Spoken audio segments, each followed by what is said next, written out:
अब BA, BCom, BSc और MA, MCom करें विश्व की सबसे बड़ी यूनिवर्सिटी इग्नू से। सॉल्ड असाइनमेंट और गाइड बुक्स प्राप्त करें। संपर्क करें Mahakal computers, DAV college gate के सामने। अपने नवजात शिशु का रखना है ध्यान तो ना हो ज्यादा परेशान। आज ही पहुँचे SS maternity and child care, Delhi के सफदरगंज अस्पताल में अनुभव प्राप्त डॉक्टर सदर आलम से मिले। पता है DN श्रीवास्तव वाली गली अस्पताल। जनता से जो वादा किया जाता है उसको पूरा भी किया जाता है।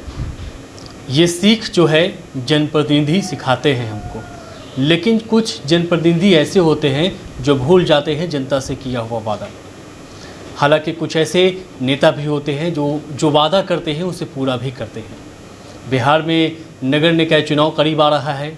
इसी कड़ी में हम लोग मुजफ्फरपुर पहुँचे हैं। मुजफ्फरपुर के वार्ड नंबर 47 की पार्षद जो है गीता देवी जी हैं। इनको जनता से किया हुआ जो वादा है वो बाखूबी याद है। चुनाव से पहले उन्होंने ये कहा था कि मेरे वार्ड में जितने भी झोपड़ी हैं, झोपड़ी के जो घर हैं, झोपड़ीनुमा जो मकान हैं, वो नहीं रहेंगे। इनके कहने का मकसद इतना था कि प्रधानमंत्री आवास योजना के अंतर्गत जो लाभुक हैं या जो डिज़र्व करते हैं, जिनको चाहिए, उनके लिए ये अपने स्तर से कोशिश करेंगी और कोशिश करने के बाद उनको प्रधानमंत्री आवास योजना का लाभ दिलाएंगी। और एक हद तक ये अपनी उन कोशिशों में कामयाब भी हुई हैं। इसके अलावा जनता से इन्होंने तमाम तरह के कई वादे किए थे। सामुदायिक शौचालय हो या फिर वार्ड में विकास को लेकर के सड़कों का पक्कीकरण हो, नाले निर्माण हो, तमाम तरह के जो वादे किए थे वो लगभग पूरे कर चुके हैं। हमारे साथ हैं गीता देवी जी, सीधा उनसे बातचीत करते हैं। गीता देवी जी, न्यूज़ इंडिया में स्वागत है। धन्यवाद। जनता से आपने चुनाव के टाइम में कुछ वादे किए थे, आज भी आपको वो वादे याद हैं? जी हाँ, आज भी वो वादे याद हैं और हमें लगता है कि जो वादे हमने किए हैं उसका 90% हम वादा पूरा कर चुके हैं। 90%? जी। 100% क्यों नहीं? क्योंकि कुछ ऐसे काम हैं जो बाधित होते हैं, या तो नगर निगम से उसको पास नहीं किया जाता है या तो उसमें फंड नहीं होते हैं, उसके कारण से 10% छूट जाते हैं। जैसे जल नल योजना, वो 1 करोड़ 6 लाख का हमको पास किया गया है, लेकिन मेरे क्षेत्र में आधा ही वार्ड में हुआ है, तो उसको हम अधूरा काम ही मानेंगे, चूँकि आधा और काम बचा हुआ है। और नगर आयुक्त ने आश्वासन भी दिए हैं कि आप एप्लीकेशन दीजिए, पूरे वार्ड के लिए हम वो राशि पास करेंगे, तो उनको भी हम पूरा करने का भरसक पूरा कोशिश करेंगे। आपके वार्ड की अगर बात कर ली जाए तो चारों तरफ चर्चा है आपके वार्ड की, खास करके प्रधानमंत्री आवास योजना की। आपने एक एक घर के टारगेट करके, जो झोपड़ी नुमा मकान में रह रहे थे उनको टारगेट करके आपने प्रधानमंत्री आवास योजना के उन लोगों को लाभ दिलाने का काम किया। जी हाँ, सबसे पहले तो सम्मानित जनता को धन्यवाद देना चाहेंगे कि आवास योजना में इन लोगों ने जो हमें भरपूर सहयोग किए हैं और इससे हम इसमें 100% सफलता पाए हैं। क्योंकि हम जिस मोहल्ला में बैठे हुए हैं उस मोहल्ला में हम अपने पर्ची में ये एजेंडा डाले थे कि आपके मोहल्ला का जितना भी झोपड़ी है उस झोपड़ी को मैं अपने 5 साल के कार्यकाल में पक्का का मकान बनवाएंगे प्रधानमंत्री आवास योजना के तहत। तो इन्होंने पूरे कागज़ की प्रक्रिया पूरा किए और हमने तो 2 लाख ही रुपया दिलवाए। इन लोग अपने भी महिला का जो ग्रुप चलता है उससे अपना लोन लेकर के उस घर को बहुत ही बखूबी बहुत ही अच्छा बनाया है, जिससे हमें भी हर्ष होती है। और जब भी यहाँ आते हैं हर किसी न किसी घर में बैठ कर के पानी पी कर ही जाते हैं या खाना खा कर जाते हैं, लगता है कि ये अपने घर में आए हैं।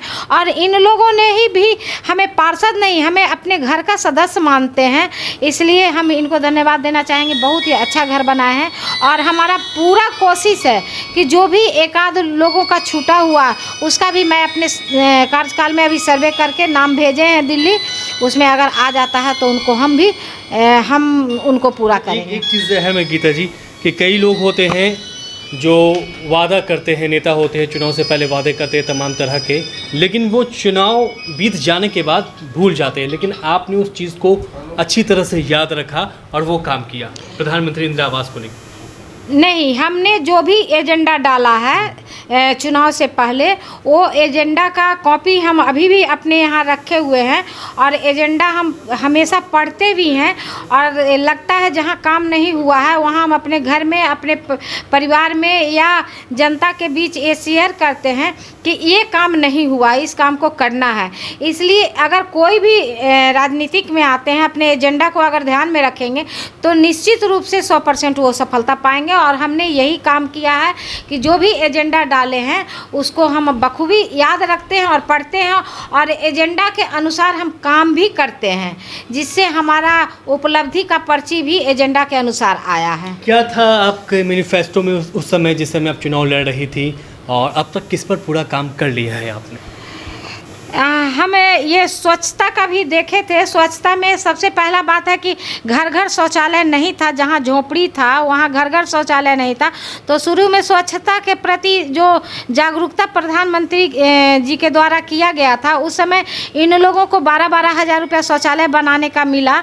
उसको भी हम बखूबी हर एक घर में पास करवाएं और स्वच्छता का भी काम किए। वो अभी हमारे क्षेत्र में एक भी ऐसा घर नहीं है जिसमें शौचालय नहीं है, सभी घर में शौचालय है। और जहाँ जगह नहीं है वहाँ सामुदायिक शौचालय बनवाए हैं, वहाँ भी यूज लोग कर रहे हैं। जबकि ये मानसिकता लोगों का रहता है कि सामुदायिक शौचालय में लोग बना करके और यूज नहीं करते हैं, लेकिन हम अपने कार्यकाल में हमेशा सामुदायिक शौचालय का निगरानी करते हैं कि वो उसका यूज होता है या नहीं, सफाई रखता है कि नहीं, इसका हम बखूबी ध्यान रखते हैं। एक सवाल ये भी है कि आप पॉलिटिक्स में नहीं आना चाह रही थी, अचानक से आपकी एंट्री हुई और आप आई, अब लोगों के लिए एक प्रिय प्यारी में आप नेता बन गई, अब क्या कहना चाहिए?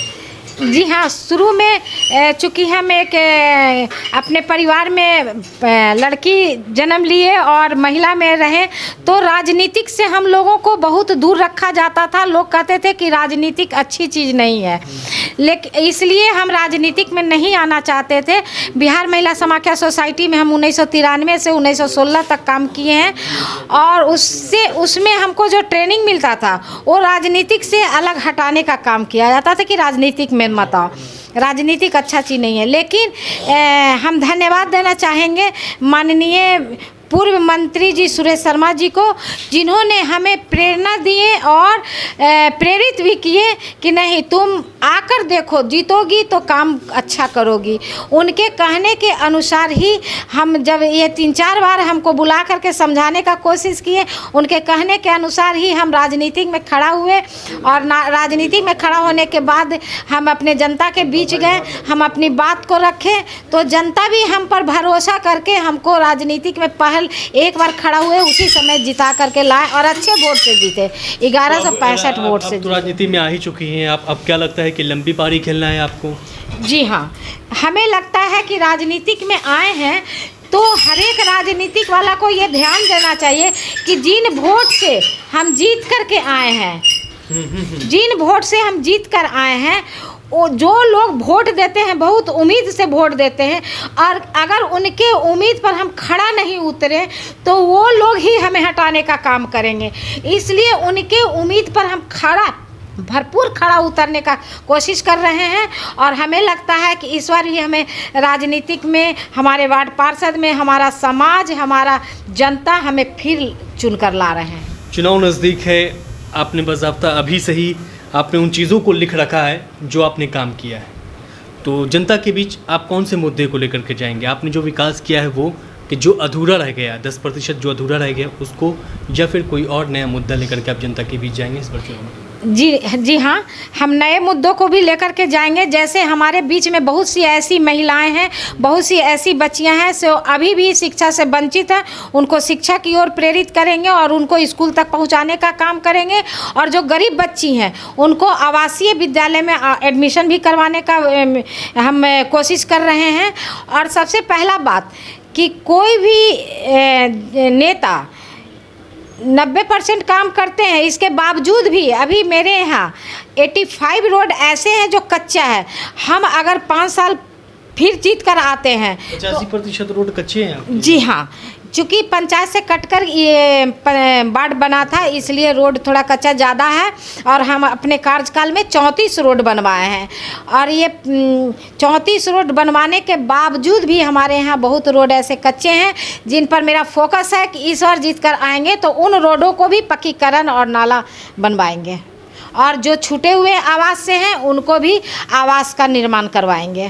तो फिर से वही वादा जिसको पूरा करेंगी। जी हाँ, काम करने वाले लोगों के लिए काम की कमी नहीं होती है। अगर काम करना चाहें लोग तो काम बहुत ज़्यादा है अभी, और लोगों को ऐसे कहते हैं लोग कि सभी को खुश करना मुमकिन नहीं है, लेकिन काम भी नहीं होता है। लेकिन अगर कोशिश किया जाए तो सभी को खुश किया जा सकता है, और हम ये कोशिश में हमेशा लगे रहते हैं। चूँकि हमारा एक सोच है कि अगर महिला सीट है, पंचायती राज हमें मौका दिया है महिलाओं को इस राजनीतिक में आने के लिए, तो पार्षद पति नहीं, पार्षद काम करें।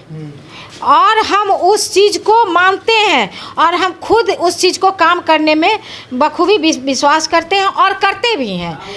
हमारे पति को आज तक हमें नहीं लगता है कि हमारा जनता कोई पहचानता भी होगा। खुद आप नेतृत्व करती हैं? जी हाँ, हम खुद अपने नेतृत्व करते हैं, आगे भी इसी तरह से करती रहेंगी। तो ये थी गीता देवी जी जो बता रही थी कि किस तरह से उन्होंने अपने वार्ड का विकास किया, और विकास के ही मुद्दे को लेकर के इस बार फिर से जनता के बीच जाएंगी। जो काम अधूरा रह गया है, खास करके बात कर रही थी सड़क निर्माण को लेकर के, जो कच्ची सड़कें उनको पक्कीकरण करना है, ये इनका काम थोड़ा अधूरा रह गया है। इसके अलावा प्रधानमंत्री आवास योजना से जो लोग अछूते रह गए हैं उन्हें भी पूरा करने का काम करेंगी। तो कुल मिलाकर के अगर बात कर ली जाए तो इनके जो विकास कार्य हैं, इसी को देख करके जनता इन्हें एक बार फिर से मौका देगी। ये देखना दिलचस्प होगा कि आने वाले चुनाव में इनको एक बार फिर से मौका मिलता है या फिर नहीं।